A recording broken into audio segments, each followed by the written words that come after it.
मैं पानी लेकर आया तो वो हस्बे मामूल आलती पालती मारे बैठी थी और उसके स्याफाम चेहरे पर ममता का नूर बरस रहा था। मैं उसके पास बैठ गया, उसे पानी पीने को दिया। फिर मुझे अचानक खजाने के लाल का ख्याल आ गया। सिधा उस लाल का क्या हुआ? सिधा नफरत से होंठ छुकेड़ कर बोली, वो तो साले पुलिस वाले मुझसे ले गए, सरकार को दे दिया होगा या खुद खा गए होंगे लफंगे। फिर आह भर कर कहने लगी, ना तू राजा बना ना मैं रानी, राजमहल का सपना भी पूरा ना हुआ रघु। तुम देख लेना, मैं इन हवालदारों को जिंदा नहीं छोड़ूंगी जिन्होंने मुझे पकड़कर बंदी खाने में डाल दिया था। धारावार गांव के दरिया तक उस जंगल का सफर बड़ा दुश्वार गुजार और सऊबतों से पुर था। हमारे पास एक संगीन, 2 राइफलें और गोलियों का एक डिब्बा और एक टॉर्च थी। खाना हमने कुछ बचा लिया था जो ज्यादा से ज्यादा एक दिन मजीद चल सकता था। मैं उस जंगल में पुलिस की दस्तबुर्द से महफूज था। ये जंगल इतने घने, पेचीदा और खूंखार दरिंदों से भरे थे कि जहां पुलिस तो क्या, फौज का गुजर भी मुश्किल था। मैंने अब यही सोच रखा था कि सिधा के गांव पहुंचकर वहां से दरिया के जरिए सूरत की बंदरगाह जाऊंगा और वहां से भारत की मगरबी घाट के समंदर में साहिल के साथ साथ सफर करता बंबई की बंदरगाह के इलाके में किसी जगह पहुंचने की कोशिश करूंगा, क्योंकि अब तो बड़ौदा बल्कि गुजरात काठियावाड़ की पुलिस मेरी तलाश में थी और मैं इन्हीं के सूबे में सफर कर रहा था। गुजरात पुलिस और सीआईडी के पास मेरा फोटो भी था और मेरी उंगलियों के निशान भी थे।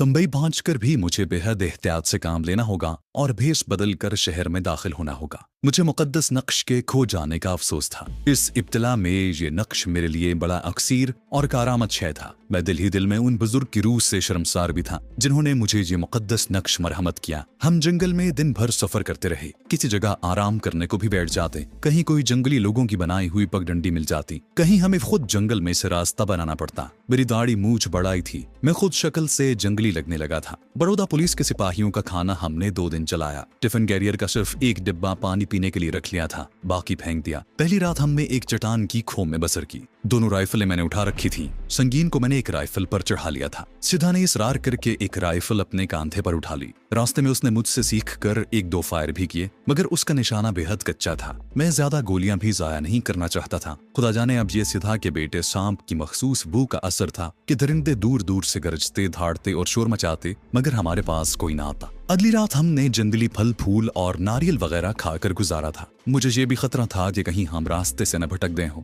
और चलते चलते वापस बड़ौदा के इलाके में न पहुंच जाएं। मगर सिधा को यकीन था कि हम सही समत में सफर कर रहे हैं। आखिर इस तरह सफर करते करते तीसरे रोज का सूरज तुलू हुआ तो जंगल खत्म हो गया। दूर सामने जंगल का पाट नजर आ रहा था। सिधा ने खुश होकर नाचते हुए कहा, रघु मेरा घर आ गया। वो देखो दरिया, उसके किनारे मेरे माता पिता रहते हैं, वो मुझे देखकर बहुत खुश होंगे। हम थक कर चूर हो चुके थे।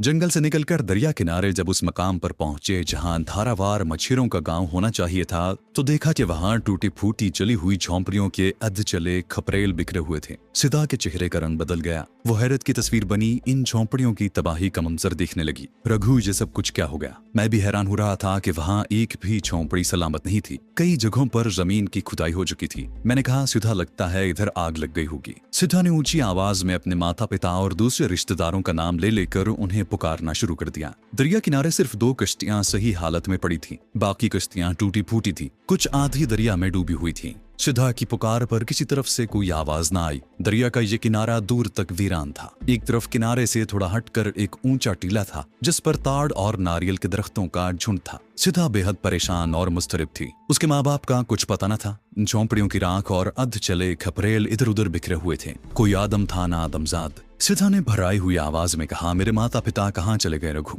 मैंने उसे हौसला देने की कोशिश की, मगर वहां तबाही का मंजर सामने बिखरा था। उसे कैसे हौसला होता? वो ऊंचे टीले की तरफ दौड़ गई। मैं भी उसके पीछे पीछे भागा कि कहीं ये वहशी लड़की खुदकुशी न कर ले। सिधा ने टीले के नीचे खड़ी होकर किसी का नाम लेकर जोर से आवाज दी। किसी आवाज पर टीले के ऊपर झाड़ियों के पीछे एक स्याह फाम सफेद बालों वाले बुढ़े मछेरे ने अपना सर बाहर निकाल कर देखा। उसके रुखसारों की हड्डियां बाहर निकली हुई थीं। सिधा ने चीख कर कहा, दादा मैं सिधा हूँ, ये सब क्या है? मेरे माता पिता कहाँ हैं? गांव के सब लोग कहाँ गए? बूढ़ा मछेरा झाड़ियों के पीछे से निकल आया। उसने अपने दोनों सूखे से बाजू फैला दिए और बोला, सिधा बेटी हम बर्बाद हो गए। हम तेजी से टीले पर पहुंचे। यहाँ झाड़ियों के पीछे बूढ़े मछेरे ने नारियल की शाखों को जोड़कर एक छोटी सी झोंपड़ी बना रखी थी। बाहर पत्थरों के चूल्हे पर धुआं खाती केतली रखी थी। उसने सिधा को अपने सीने से लगा लिया और दोनों धाड़े मार मार कर रोने लगे। मैंने देखा कि सिधा का सांप उसकी साड़ी में कमर के पीछे से सर निकाले इधर उधर हैरानी से देख रहा था। ये बूढ़ा मछेरा सिधा सिधा का रिश्तेदार था। उसने तबाही की जो दास्तान सुनाई वो ये थी कि वहाँ दरिया किनारे शहर से एक जागीरदार पटेल ने आकर डेरा जमा लिया है। दरिया किनारे की सारी जमीन और उससे मुल्हिक आधा जंगल उसकी मिल्कियत है। वो दरिया किनारे जंगल की लकड़ी की कटाई और लकड़ी के स्लीपर बनाने का एक कारखाना लगाना चाहता है। एक रोज वो अपने गुंडों के साथ आया और मछेरों को झोंपड़ियों से निकाल बाहर करके उनकी झोंपड़ियों को मसमार करने लगा। मछेरों ने मजाहमत की तो उसके गुंडों ने बंदूकें चलानी शुरू कर दी। उन्होंने गांव के सब आदमियों और बच्चों को हलाक कर डाला। बुढ़े मछेरे ने डुबडुबाई हुई आंखों के साथ बताया, पटेल के गुंडों ने दरिया की तरफ भागते बच्चों और औरतों पर भी गोलियां चलाकर मार डाला,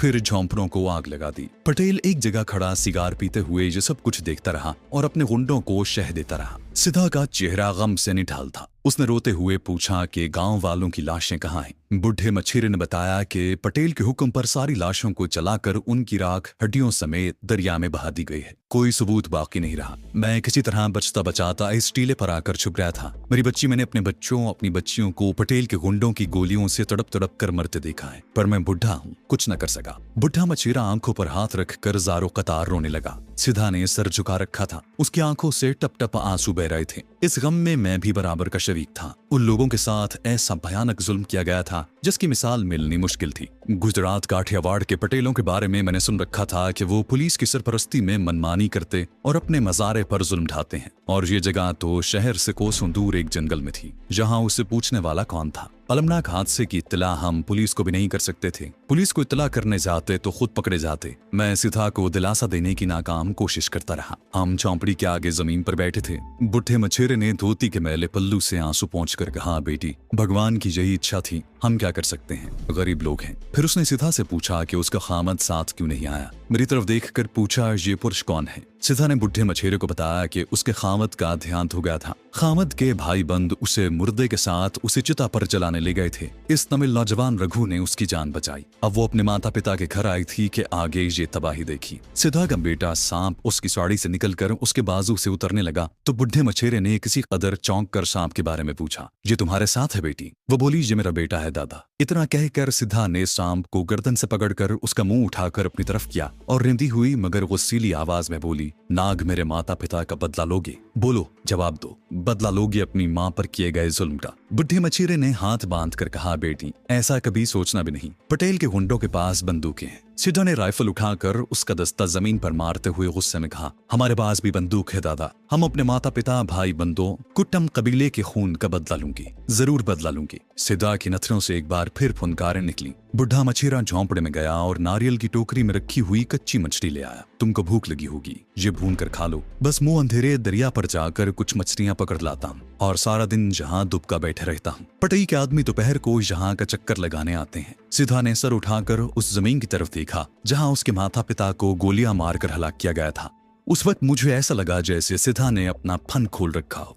फिर मेरी तरफ देखकर बोली, रघु मुझे बंदूक चलानी आ गई है ना? मैंने कहा, हाँ सिधा, पर तुझे बंदूक चलाने की जरूरत नहीं पड़ेगी, मैं तेरे साथ हूँ। मेरी इस बात पर सिधा ने कोई जवाब न दिया। अपनी जगह से उठी, झोंपड़ी के दरवाजे पर पड़े मिट्टी के घड़े में से पानी नारियल के कटोरे में डालकर पिया। फिर मुझे पानी दिया और आग जलाकर खामोशी से मछली भूनने लगी। मिट्टी के एक मटके में जवार का आटा पड़ा था। बुढ़े ने पत्थर को रगड़कर आग जलाई। सिधा ने मछली बनाई, रोटी पकाई। वो खामोश थी। उसके चेहरे पर एक संगीन सुकूत था। मैं जानता था कि वो क्या सोच रही है। वो पटेल और उसके गुंडों से अपने लोगों के खून का इंतकाम लेने का फैसला कर चुकी है। हमने मिलकर थोड़ी बहुत रोटी खाई, मछली खाई। मैं सख्त थक गया था। मैं वहीं घास पर लेट गया। सिधा अपने सांप को दूध पिलाने लगी। बुढ़ा मछेरा झोंपड़ी में जाकर पड़ गया। मैं सोच रहा था कि अब सिधा का क्या बनेगा। जाहिर है मैं उसे साथ नहीं रख सकता था। यही हो सकता था कि मैं उसे बुढ़े मछेरे के हवाले करके खुद कश्ती में बैठकर जुनूब की तरफ निकल जाऊं, क्योंकि जुनूब की जानिब बंबई की बंदरगाह थी। मुझ पर गुनूद की तारी होने लगी थी कि कुछ आदमियों की बातें करने की आवाज सुनाई थी। मैं चौंक कर उठ बैठा। सिधा भी झाड़ियों के ऊपर से टीले की दूसरी जानिब देखने लगी। मैं उसके करीब आ गया। इतने में झोंपड़ी से बुढ़ा मछेरा भी निकल आया। वो भी झाड़ियों के पीछे बैठकर नीचे तकने लगा। नीचे टीले के करीब से 2-3 आदमी गुजर रहे थे। उनके कांधों से बंदूकें लटकी थी। वो एक जगह खुदी हुई जमीन में रुक गई। एक आदमी ने जेब से फीता निकाला और जरा परे जाकर जमीन की पैमाइश करने लगा। उनकी बातों की आवाजें हम तक पहुंच रही थी। वो गुजराती जबान में बातें कर रहे थे जिसको मैं अभी पूरी तरह नहीं समझ सका था। बुढ़े मछेरे ने कपकपाती हुई आवाज में कहा, ये पटेल के गुंडे हैं। इन्होंने ही हमारी झोंपड़ियों को आग लगाई थी, मेरे बच्चों पर गोलियां चलाई थी। बुढ़े की आवाज भर आई, मुझे तेज फुनकार सुनाई दी। मैं उसे सांप की फुनकार समझा, मगर ये सिधा की फुनकार थी। गुस्सीली, इंतकाम अंगेज और वहशी फुनकार। सिधा ने राइफल पर हाथ रखा तो मैंने उसका बाजू पकड़ लिया और तमिल जबान में कहा, पीछे इनके साथी भी होंगे, गोली की आवाज सुनकर वो भी आ जाएंगे। सिधा ने मेरा हाथ झटक कर गुस्सीली सरगोशी में कहा, मेरे माता पिता का खून किया है इन्होंने, तेरे माता पिता का नहीं, मेरे सगे मारे हैं इन्होंने, तुम चुप के बैठे रहो। मैंने सिधा को गलत मशवरा नहीं दिया था। इस जंगल में राइफल का धमाका दूर दूर तक सुना जा सकता था। जाहिर है गुंडों की तरफ से भी हम पर फायरिंग होगी। हम एक वक्त में ज्यादा से ज्यादा 2 गुंडों को मार सकते थे, वो भी अगर सिधा का निशाना लगा। फायरिंग की आवाज सुनकर पटेल के डेरे से दूसरे गुंडों का पहुंचना यकीनी था और खुदा जाने उनके पास कितना असलहा होगा। मगर सिधा पर इंतकाम का भूत सवार था। वो नागिन की तरह फुनकार रही थी। बुढ़े मछेरे ने भी सिधा को गोली चलाने से रोका, मगर सिधा फायर दाग चुकी थी। 303 की राइफल के धमाके से सारा जंगल गूंज उठा। दरख्तों पर से परिंदे फड़फड़ाते शोर मचाते उड़ गए। सिधा का निशाना चूक गया था। तीनों गुंडे घबरा कर एक तरफ दौड़े। उसके साथ ही 303 का एक और धमाका हुआ और एक गुंडा दौड़ते दौड़ते उछला और कलाबाजी खाकर मुंह के बल गिर पड़ा। ये मेरी राइफल का धमाका था। दोनों गुंडे खुदी हुई मिट्टी के ढेरियों के पीछे लेट गए। वहां कोई दरख्त नहीं था। जंगल कुछ फासले पर शुरू होता था। गुंडों ने भी टीले की तरफ गोलियां चलानी शुरू कर दी। मैंने सिधा को नीचे खींच लिया और बुढ़े को भी जमीन पर लेट जाने को कहा। फिर अपनी राइफल से नीचे एक ढेरी का निशाना बांधकर फायर किया तो चीख की आवाज बुलंद हुई और एक और गुंडा वासिले जहन्नम हो गया। उसके साथ ही तीसरा गुंडा उठकर जंगल की तरफ भागा। ये मेरे लिए बड़ा आसान निशाना था। मेरी राइफल से तीसरी गोली निकली। धमाके से जंगल एक बार फिर गूंज उठा और तीसरा गुंडा भी अपनी जगह से 2 फुट उछला और जमीन पर गिर गया। 303 की गोलियों ने उसके पर अक्षे उड़ा दिए थे। सिधा मेरी तरफ देखकर मुस्कुराते हुए बोली, रघु, तुमने मेरे माता पिता की आत्मा को शांत कर दिया है, मुझे शांत कर दिया है। बुढ़ा घबरा कर झोंपड़ी की तरफ दौड़ा और बोला, अब यहाँ से निकल चलो, पटेल के गुंडे आते ही होंगे, वो हमें जिंदा नहीं छोड़ेंगे। वो झोंपड़े से अपना थैला गले में डालकर नीचे को दौड़ने ही वाला था कि मैंने उसे पीछे खींच लिया और तमिल जबान में कहा, खबरदार, झोंपड़ी में जाकर बैठो, हम मुकाबला करेंगे। सिधा भी बूढ़े को डांट कर झोंपड़ी में ले गई और उसे सख्ती से हिदायत की कि वो झोंपड़ी में लेकर रहे और बाहर न निकले। मैंने सिधा को तेजी से राइफल को रीलोड करना बताया और कहा कि भगवान के लिए निशाने की सीध में नाली रखो, हमारे पास गोलियां कम हैं। टीले के ऊपर झोंपड़ी की दीवार के साथ कुछ पत्थर पड़े थे। मैंने उन्हें उठाकर जंगल और दरिया के किनारे का रुख जल्दी जल्दी लगाया और एक छोटा सा नामुकम्मल मोर्चा बनाया। हमारे एक तरफ दरिया था। हमें राइफलों के चैम्बर गोलियों से भरने शुरू कर दिए और सेफ्टी कैच खींचकर हमारी निगाहें दरिया किनारे उस तरफ लगी थीं जिधर से गुंडों को चलकर आते देखा था। दिन का पहला पहर था। धूप चारों तरफ फैली हुई थी। हम दूर दरिया किनारे के नारियल के दरख्तों के टेढ़े मेढ़े तने नजर आ रहे थे। फिर अचानक हवाई फायर हुआ और जंगल के बाकी मांदा परिंदे भी शाखों पर से उड़ गए। मैंने कहा, सिधा होशियार, गुंडे आ रहे हैं। ये फायर गुंडों की तरफ से किया गया था। वो जंगल में फायरिंग के धमाके सुनकर पटेल के डेरे से मुसल्ला होकर अपने साथियों की खबर लेने आए थे। वो अपने साथियों को पुकार रहे थे। उनकी तादाद 7 थी। उनमें से 4 के पास बंदूकें थीं और 3 आदमियों के हाथ में छुरे पकड़े हुए थे। वो हमारे टीले की तरफ ही आ रहे थे। वो ऊंची आवाज में चिल्ला रहे थे, अरे रामदेत, अरे डीनू, कहाँ मर गए हो तुम। उन्हें मालूम नहीं था कि जिनको वो आवाजें दे रहे हैं वो वाकई जहन्नम रसीद हो चुके हैं। सिधा मेरे कंधे से कंधा मिलाए बैठी थी। उसका सांस फुनकारे बनकर निकल रहा था। उसका सांप गर्दन में पड़ा था और वो अलग फुनकार रहा था। मैंने सिधा से कहा, जब तक मैं गोली न चलाऊं तुम मत चलाना। एक आदमी को अपनी बंदूक की नाल की सीध में लेना और घोड़ा दबा देना। सिधा ने फुनकार जैसी सांस निकालकर एक एक लफ्ज को चबाते हुए कहा, बचेगा नहीं, नहीं बचेगा। मुझे उसकी तरफ से खतरा ही था कि जाने कब और किस वक्त गोली दाग दे। मैं चाहता था कि गुंडे और ज्यादा करीब आ जाएं और कम से कम 3 बंदूक वाले गुंडे जरूर मेरी रेंज में होंगे। गुंडों ने जब देखा कि उनका कोई साथी जवाब नहीं दे रहा तो वो बिखर गए और झुककर टीले की तरफ बढ़ने लगे। अब वो बड़े मोहतात हो गए थे। सिर्फ इशारों से एक दूसरे को आगे बढ़ने का कह रहे थे। मैंने एक बार फिर सिधा को ताकीद की कि वो मुझसे पहले गोली न चलाए। गुंडों का रुख अब टीलों से कुछ हटकर उस जमीन की तरफ हो गया था जहां मिट्टी खुदी हुई थी। ये बात उनके इल्म में थी कि उनके साथी जमीन की पैमाइश करने आए थे। अचानक एक आदमी ने चिल्लाकर कहा, डीनू की लाश पड़ी है। उन्होंने अलग अलग रहकर आगे बढ़ने की जो स्कीम बनाई थी वो इस आवाज के सुनते ही चौपट हो गई। वो अपने साथी की लाश की तरफ दौड़े और गैर इरादी तौर पर एक जगह इकट्ठे हो गए। बस यही वो लम्हा था जिसका मुझे इंतजार था। मैंने राइफल से निशाना बांधा और घोड़ा दबा दिया। धाई की आवाज से जंगल दरस गया। साथ ही भयानक चीख के साथ एक गुंडा गिर गया। मेरी गोली एक बदमाश के पहलू को चीरती हुई दूसरे पहलू से गुजर गई थी। दूसरा धमाका हुआ। ये सिधा के फायर का धमाका था, मगर उसका फायर खाली गया। मैंने ऊपर तले 3 फायर छौंक दिए, मगर अब गुंडे इधर उधर बिखर गए थे। वो खौफज़दा गीदड़ों की तरह भागकर इधर उधर छुप गए। एक जगह कटे हुए दरख्तों के तने पड़े थे। वो उनकी ओट में लेटकर हमारे टीले की तरफ फायर करने लगे। उन्हें मालूम हो गया था कि फायर टीले की तरफ से उन पर आ रहा है। मेरे लिए अब मुश्किल पैदा हो गई थी। टारगेट दरख्तों के तनों के पीछे था। मैंने सिद्धा का हाथ रोक दिया। अभी फायर न करना, हमारे पास गोलियां कम है। सिद्धा रुक गई। मैं गुंडों की कमर से लटकती कारतूसों की पेटियां देख चुका था।